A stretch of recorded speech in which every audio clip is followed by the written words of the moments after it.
Listen to the people. Listen to humanity. Listen to the parrot. Parrot TV. Parrot TV. Parrot TV. Parrot TV.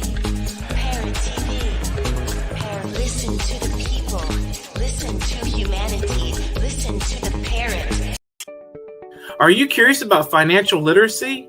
Then take a look at Professor Anthony Rivecchio's new program on Parrot TV. It's called Financial Focus University. This is an excellent program to learn about questions related to your own finances post-COVID, and how you can manage your money, how you can work with your tax situation. And this is an excellent and informative discussion of financial literacy. With Professor Anthony Rivecchio, your financial problems will be solved at Parrot TV with Financial Focus University.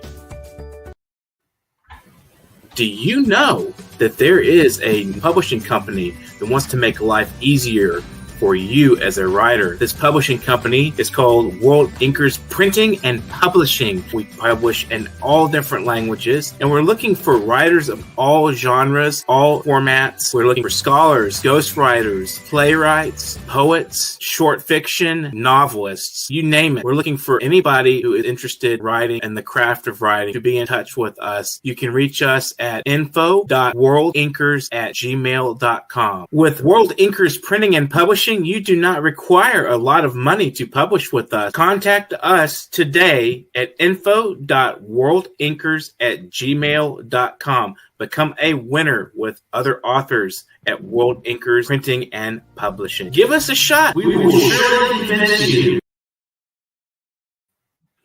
Hello and welcome to World Inkers Network. We have reached episode 281. I'm Dustin Pickering, your noble and honest host. Thanks for joining us on the show today. And if you're viewing, subscribe to our YouTube. Today we have CARMEN BUGAN, who is the George Orwell Prize Fellow. She's the author of 5 poetry collections, including Lilies from America, New and Selected Poems, a PBS Special Commendation, a memoir bearing the typewriter Children Under the Eye of the Secret Police, a BBC Radio 4 Book of the Week, Waterstone's Book Club Choice, a monograph on Seamus Heaney and East European poetry and translation, Poetics of Exile, which was placed on the list of essential books for writers by Poets and Writers, and a book of essays on politics and poetics, poetry and the language of oppression. She was the 2018 Helen DeRoy Professor of Honors at the University of Michigan, a fellow at the Hawthornden International Retreat for Writers, and taught at the Université de Fribourg of Switzerland and at the University of Oxford, while she was a Creative Arts Fellow in Literature at Wolfson College. She has a doctorate in English literature from Balliol College, Oxford University. Her work was translated into Italian, Swedish, and Polish. She teaches at the Gotham Writers Workshop in Manhattan and occasionally at the Poetry School in London and the Geneva Writers Workshop. Her book of poems about the pandemic, Time Being, will be published this March. Welcome to the show, CARMEN. How are you today? Good. Thank you so much. Thank you so much for having me on your show. It's wonderful to be here and to be the 200 and what was it, the number? Over 200 episodes. 281, I believe. That's fantastic. Yeah, it's quite a long running show. So I appreciate your time on the show today. And so, tell us a little bit about your father. I'm really curious about this BBC special and how this symbolically kind of construed to be the protest that he conformed or that he did, how that can reflect the nature of how symbolic, language and language itself can represent the capacities of freedom, in your opinion. So I grew up at the latest period of the Cold War in Romania in the 1970s and 80s. And because the consciousness of the people was overrun with the propaganda that was coming from down high, from the communist government, words had a specific currency. They became as powerful as weapons in the minds of the people, but also in the minds of the government, who was doing all the brainwashing. And so in this context, my father decided to take up the abuses of the dictator Nicolae Ceausescu, he decided to take them up by typing anti-communist manifestos and pro human rights manifestos at a typewriter. And because the typewriters were illegal, you had to register your fingerprints. You had to have the police register the machine, as well as your fingerprints. And so they could trace anything they could find, in a country. If they found anything they didn't like, they could trace them to the person and to the typewriter. And so my father and my mother bought two of them. One, they registered it with the police. The other one, they managed to buy, it was a clandestine typewriter. Mm-hmm. So they typed at night pro-democracy pamphlets, and they buried it in the ground at the back of the house during the day. So I have come to look at words and at language as really important tools, both of oppression and of freedom. And then the book that I wrote on poetry and the language of oppression really explains the journey that I've taken as a writer from that awareness. It started with my father's typewriter, the journey that I've taken to write myself free from surveillance and from being oppressed, from being afraid of what would happen to us. My father spent 12 years in prison, so it was a very difficult time for the family. We lived under surveillance. And what it takes, what does it mean to be free in language? I've been exploring over the last 30 years since we immigrated to the United States, the whole idea that language is also a resource that one can draw in, and a source, a straight out source of power, as important as water is to our bodies. It's always there. The language is always there. It always comes from people. It circulates everywhere, and it's through the words that we live our lives. So I've been really focusing on the sense of just taking in the language of the world, and for me, taking the English and really getting that sense of inner freedom. It's a mind changing experience to be able to look at language in this way, where it's an empowering tool that you have, as much as it is an oppressing tool for the governments who enact oppression on people in different ways. That's an interesting response. Is there a difference between a poetry of exile and a poetry of resistance? Yeah, I mean, they're part and parcel of the same thing, because a poetry of exile is part of the resistance to oppression. People move in order to flee oppression, or to regain their freedom, or to gain a new sense of freedom.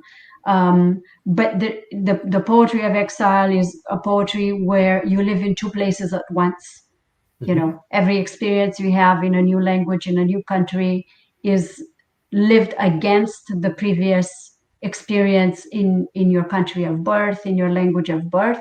So it's a looking both ways experience, the one of exile. And many people, are sort of condemned to a kind of, perpetual nostalgia, and melancholy, because they are uprooted. That's part of the exile. The resistance part is also what you're saying is the other side of that. When you overcome your nostalgia, but you look forward to life in another language. And it's a resistance to feeling powerless. It's a resistance to that consciousness of being a stranger in a new place. And so in that sense is a resistance to everything that stops us from achieving our full potential as human beings. And of course, as poets, the question is, how do you achieve your full potential in language? That's the question that drives every writer. How do I get ahead in language? What do I get from language? What's my relationship with the language, and how do I really make it mean something? So how does it feel to be sort of transferred from Romanian to English, to writing in English? Is there a different feel for you and changing language and communicating with a sort of a different nationality or a different audience? Yeah, so I mean, the aside from the technical part of having to learn another language and the process of self-translation as a human being that you go through, that you start to think of yourself. Well, I started to think of myself as American in the process of learning, or as a displaced Romanian in a process of learning. And now that I'm getting much older and I have kids, I'm also turning back a bit more with a bit more sympathy and a bit more affection towards Romania. As the older you become, the more you appreciate the different roots that you have, rather than choosing, as you do when you're hot-headed and young and you say, I just want to look ahead, I don't want to look back. So I'm becoming more inclusive and more appreciative of both languages in my life. But yes, there is the complexity of self-translation first. How do you become, what is your sense of identity in another language? There is also the sense of excitement that you can communicate in another language. I mean, it's a great sense of achievement that you have once you achieve fluency, and once you're able to move to yet another stage, which is speaking with a new audience. I mean, the audience of other exiled people, of to the diaspora from everywhere in the United States, because this is a country that welcomes everybody from everywhere, but also to people who are native here, to the Americans who might not have traveled. And the sense that I would bring them the news from another place. And in poetry, the smells of the food from another country and the sound of the language of another country, all of this comes in, as just as you go into someone else's house and you bring a bouquet of flowers or the cake that you make at home and say, this is my offering to you, to your culture, to your language. And what the poets do, what the writers do, they offer a story, they offer new words and another understanding of the world, which obviously it could not have been shared because of geography and history. So there is a sense of, I think of poets as diplomats, to be honest with you. I mean, they do part of that very important work in a world community to bring the cultures together, to bridge the differences. So that seems to be really what poetry should be doing, or should work towards, is bridging cultures. And I mean, language is the heart of who we are and how we communicate. I mean, obviously that's one of the major factors in bringing people together, is being able to command language in a way that's both dignified and intellectual. And at the same time, we have the degradations of languages and all these other things that happen to that the poets are supposed to sort of kind of restore language to its natural dignified state. And that's kind of my aesthetic, to bring it back to a kind of an aesthetic appeal, bring it to something deep and meaningful when it's being debased.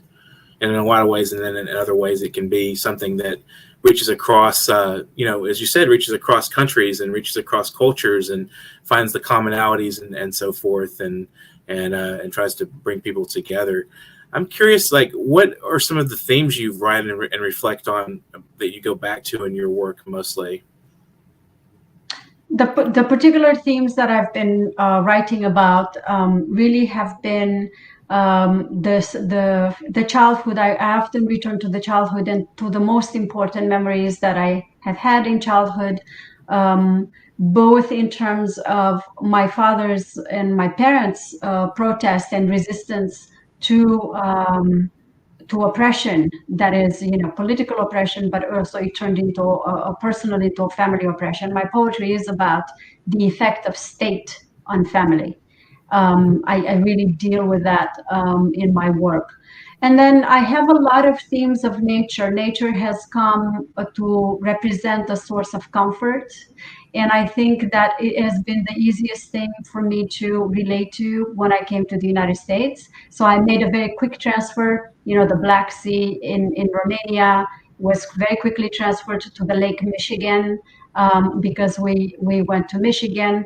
very quickly finding those parallels. I found the cherry orchards and the apple orchards in Michigan that reminded me of the apple trees and the cherry trees back home. The way the earth lives and breathes and is seasonal has been very important and really, really crucial to the way I've felt that I fit in as as someone who writes in English. I was able to transfer that sensibility, that closeness to nature, and the ways of the land. Um, and then, of course, meeting people here who appreciate very much nature and are concerned about it. That has been one of the themes. And then there's another big theme really has been the sense of love that people feel for each other, the commitment and the love of family.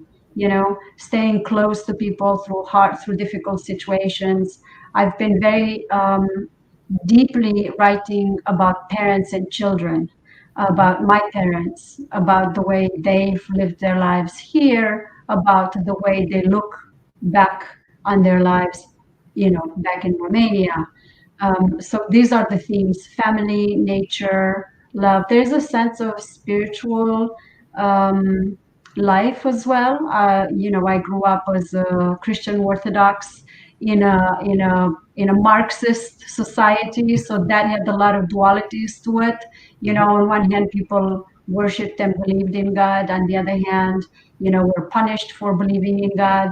And so there's that whole duality of there. And here, being able to, my parents built their church in Grand Rapids, Michigan, with a Romanian community, and have been keeping the rituals,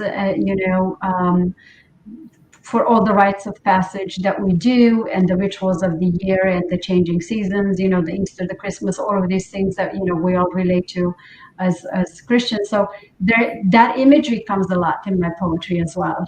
The sense of the presence of the spiritual in life that comes very much so in here. Beautiful. I love that quality, like especially when you talk about nature and the spiritual within nature. And there's a lot of things to be looked at in humanity that are missing. There's a lot of cruelty, but there's also so much good. And it seems like we're fed the narrative that we're bad all the time through the media. The media is always telling us what's wrong with everything and critiquing all of human people. Us as people, it seems like we're just degraded in so many capacities by whatever force it is. And I think just this idea that you're presenting of spirituality within nature and the humanity, it's beautiful. I mean, because there is something, I think, deeper than what we see on the surface level, and there's something that we can be in touch with that brings out our natural dignity as people. And I think that's something we lose a lot when we get lost in these conflicts. And so I'm curious, are you concerned with some of the divisiveness in this country right now, some of the hostilities, and it seems like a lot of stuff is being just torn asunder so much over time, and by the pandemic and everything else going on. Is that something that concerns you, and do you think poetry can help alleviate some of these difficulties? Yeah, so I've been very concerned. I mean, I lived in the United States for 7 years before I returned to Europe to do my studies at Oxford, and then I stayed there because I got married. So I lived there for 16 years, all in all, in Ireland, in England, then in France. And so I returned from Europe in 2016 here to a completely changed country. I mean, the country that welcomed us was, George Bush country, and we loved it. We were very grateful. And then, obviously, I've voted for Clinton and Obama, while I was here and then away, and then we came back to Trump. And so noticing the change, it's been very difficult for me, but nothing would take my sort of love and commitment and gratitude. And I've been, one of the poets who has been going around during the Trump years and during the pandemic saying, till the day I die, I will feel grateful to the Republicans of Grand Rapids, Michigan, who welcomed us. I mean, just because the country is becoming polarized, it doesn't mean that when you go deep inside people, you won't find and you won't tap that common humanity that will bring us across divided lines. It doesn't matter if you're Trump or Biden, in a sense that if you could tap where, and this is you learn from nature, if you could go back to that spring of hope, if you go back to the place where people feel compassion for each other, I think you could bridge all the differences. Of course, a poet would say that, and people would say, yeah, this is naive. But I do believe on the ability of poetic language to talk heart to heart about political discontent. I think that there are ways in which poetry, as an expression, because it's expressive, because it allows you to bring out the best in language. Poetry is praised for beauty of sound, for beauty of images. Once you tap into that, you bring to the table the goodwill. And this is what I haven't seen in United States for a long time. But when I see it, I love to tap into it and run with it and say, this is the spring from where all humanity comes from. That sense of, I've written a poem about the January 6th storming of the Capitol. And I was saying that, we need to go back to the sense of gratitude for being alive, gratitude that we're not alive by ourselves. I mean, what I eat today depends on what somebody brought from God knows where in this COVID-stricken world, all the way to the supermarket. And it depends on, the money that I get from teaching, where my husband brings home from his work. And it depends on so much trust in the earth itself to grow it. How can you not be aware of that and think that you're completely by yourself and you could rule the world, or you could be greedy? How can you not see that, sense that everything takes the mystery and the hard work together? And how can you not have that sense of wonder? How many people do I have to thank for being on this program with you today? Whoever made the computer, whoever made my clothes. I mean, whoever made my glasses. That there's that sense of, how can I say that I am alone in the world, and how can I be selfish? And I think poetry is particularly good at doing this, because what it does, it takes one moment and it just blossoms as a flower, and it allows you to look into that beautiful space. And then I believe that the more people see that goodwill, that sense of gratitude, the more we're willing to talk about why we see things differently and how we think we should govern ourselves as people. This is where the political power of poetry is for me, Oh, well, that's very interesting. We're going to take a brief break. We'll be right back with some of Carmen's poetry. Thanks for joining us on World Inkers Network. I'm at that age where I appreciate every sunrise, sunset, and all the hours in between. The age that causes me to notice the rhythmic timing of each breath. A reminder to thank God for granting me another day. I'm at that age where joints begin to stiffen, and maybe I don't move as fluently as I did at 22. But I'm also at that age where I realize many didn't even get to see today. So I pray on bent and aching knee, thank you, God, for blessing me. I'm at that age where I notice my kids making some of the same mistakes that I did. And I remind myself that although never easy, I made it through, and so will they. I'm at that age where I understand that money never buys true happiness. But I'm also at that age where I understand it definitely does help to have a bit.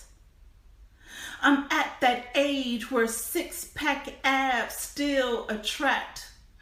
But I'm also at that age where the behavior of a true gentleman will stop me in my tracks. I'm at that age where I know what it means to be a woman, along with how to treat my man. Beginning with listening as he explains what he needs from me. You see, there may be many similarities, but all men are not the same. I'm at that age where I realize good things don't come to those who wait.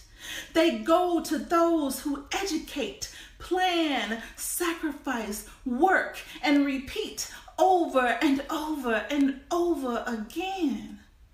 I'm at that age where I appreciate spending time with family, whether we're on good terms or not.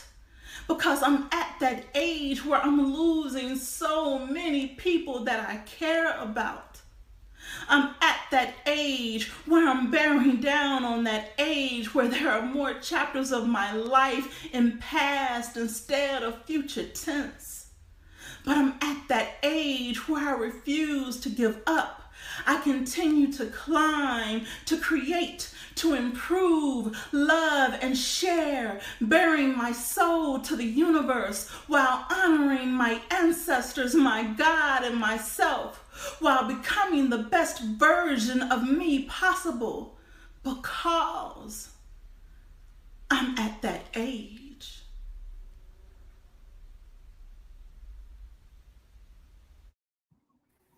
That was Dion Hunter with I'm at That Age. Thank you, Dion Hunter, for your wonderful work, your spoken word performance. So, Carmen, would you like to read us some of your own work?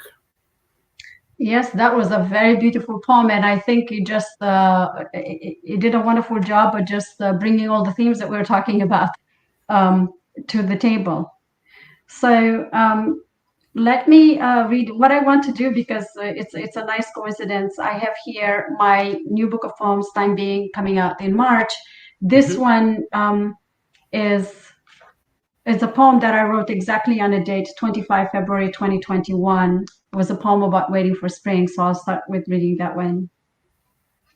Waiting for spring. Under the last of the snow, the trees wiggle their roots. The warming sieve awakens branches and their twigs that stood numb with cold for months. Last evening before supper, half a dozen young deer galloped through the yard, their sound a surprising stampede of happiness. Booming birdsong, as if the hearing itself has sharpened in our bodies, and windows are raised, doors flung open, our eyes train on imagining new buds. But it is fraught, all is fraught this spring, when the mind rushes everything in to offer consolation. When the blue jay is perceived to have arrived to cheer us up. We have not left the island in 1 year. No one has crossed our threshold. We remained closed in the house, the way trees seem dead in winter. 500,000 dead. Who can count on the accuracy of the number? The earth groans with the cadavers of those who last year went about their worries, with notepads filled with things to do, bills to pay, families to feed, just when the world came to a halt.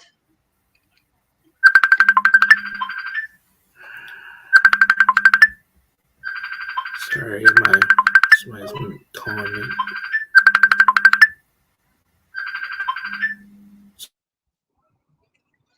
The one other poem I would like to read is a poem that celebrates the 30th anniversary of my family's immigration to America. This is because we've been talking about my background. On this day, we send our love.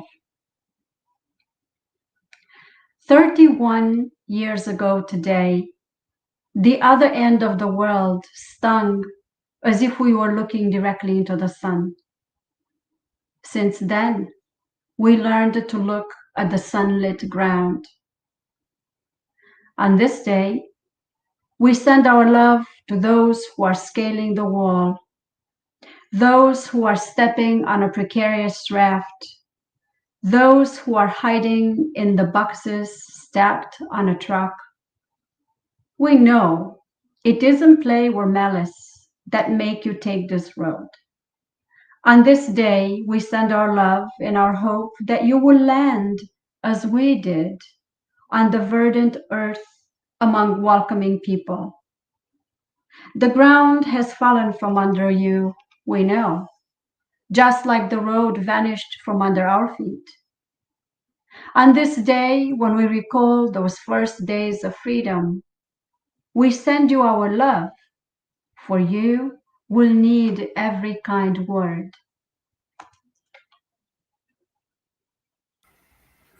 Wonderful. Beautiful. Thank you. Would you like to read another one? Yes, do I have time for another one? Sure. I think we can get one more in. All right. So let me read. There's a poem that I wrote for my daughter. It's called Waterways. And again, this is bringing the seas together. This is bringing the water together. This is for Alisa, who shouted, "Mommy, I keep losing your steps." The water is writing on sand many drafts of the same story, one more shimmering than the next. I go there to memorize their turns and feel their calling power, wrestle with their yeses and whys. I get involved, make footnotes on some pages. The ocean erases them impatiently, offering shells the size of my feet. Shh, it says, now listen. My daughter says the clouds try to bloom above the water, white hydrangeas, but the water pulls them down. Clouds are children of the water, I say. It's hard to let go of children. Under the bridge this morning, the river passes for a mirror half fogged over. Visions and revisions touch its surface as we look on. Mommy, my child says, the clouds caress the water. A white hawk appears above us, held up by the warm breath of the earth. The tips of its wings recall silver lining, gliding out of view like a thought hard to call. So in fact, I am in her room. I'm recording this from her room. That's why I wanted to read a poem in her, celebrating her. I especially love the opening passages.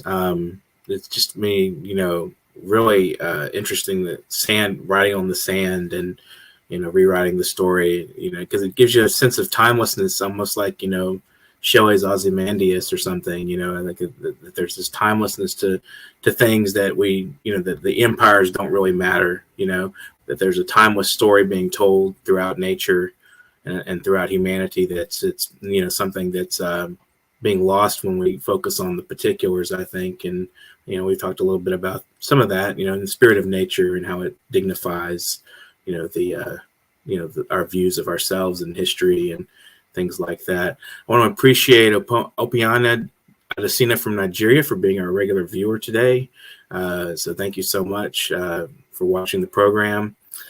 So was there anything you'd like to say in conclusion? We have just a few more minutes, but any message you'd like to impart to the viewers and to writers out there, scholars, thinkers, anything that you have that you'd like to just anything you'd like to say, words of encouragement? So if I have anything to say, especially in a current context, that we are very much in another of the many traumatic moments now, with Russia having invaded Ukraine. I can't help it but return to some of my old memories because it's so close to my own country, to Romania. But I would like to say that we must trust in language. That language is all we have between us when everything else falls apart. And I think that language is the way we should throw these nets of trust between one people and another people, between one country and another country. So let's look at the way we talk to each other. Let's look at the words we choose as sources of strength. And I have in one of my poems, I have this idea that words can be like bridges, that when they are spoken with truth and with clarity, they can withstand the hardest winds and the biggest tempests. So really, really just let's trust the words and let's try to use the best words we can find to take ourselves into some kind of clarity and peace. Wonderful. That's some wonderful sentiment. I really like, the thought you present there. So would you like to say any thank yous or give any shout outs at the end here at the program? Yes, I mean, I would like to give a shout out to my friend Pramila Venkatesan, who told me about your show. She is an extraordinary friend of poetry here in Long Island, and a wonderful poet herself. I'd like to express a sense of gratitude that we are, and I am here still talking after the COVID pandemic, and to express gratitude to everybody who has helped us get through these years. And I know there's a lot of pain still going on, and a lot of uncertainty out there. And finally, just to say, language is a beautiful thing. And the more of us grab at this beautiful, you can see it, the petals of language, use any metaphor you want, partake from the bread of language, you could say, grab from the vestments of the language, however you look at it. But the more of us come together to look at hopeful words, I think the more hope I have for my own children. Absolutely. Well, thank you for being on the program today. And thank you to Siddiqui Flory. He said, very beautiful and powerful writing, sister. Truly enjoyed your work. Thank you so much for your comments, Siddiqui, on today's program. And thank you again, Carmen, for being with us today. It's been really pleasant talking with you, and I hope you have an excellent day. And if you have any writers you'd like to suggest to us, just send them our way. We'll get them on the program. Any writers, scholars, musicians even, artists, and anybody that wants to talk about their creative process. That's what we like to do. So thank you so much again. It will be my pleasure. Thank you so much for having me. You're welcome. So this has been World Inkers Network, and I'm Dustin Pickering. And you guys out there, you know what I usually say. If you have any donations, any extra money, you can donate at paypal.me/nyparrot. That's paypal.me/nyparrot. Any donations at all are accepted. And we'd love to hear from you guys as far as comments or questions or anything you want to say about the program. Just let me know.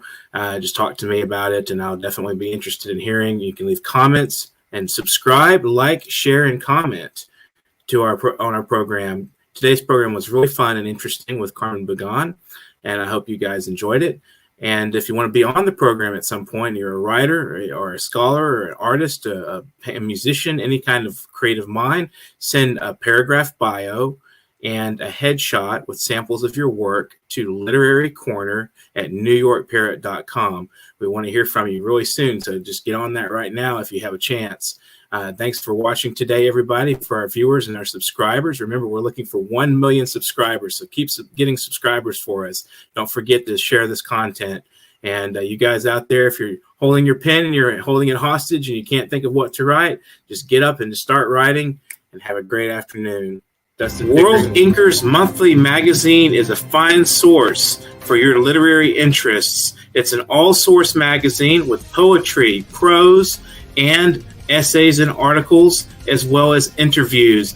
It's all full-color art and photography from a variety of voices and artists. You will find this magazine entertaining. This is an all-purpose readership, and we are looking for new voices. This sleek, full-color edition of World Inkers Monthly magazine will be something pleasant for your eyes as well as for your mind. And we're looking for authors for one book promotion in the magazine. If you're a business, we want to promote your business. You may submit your book reviews, your academic or non-academic articles on the humanities and the arts, as well as your literary writing and creative output to publication.worldinkers@gmail.com.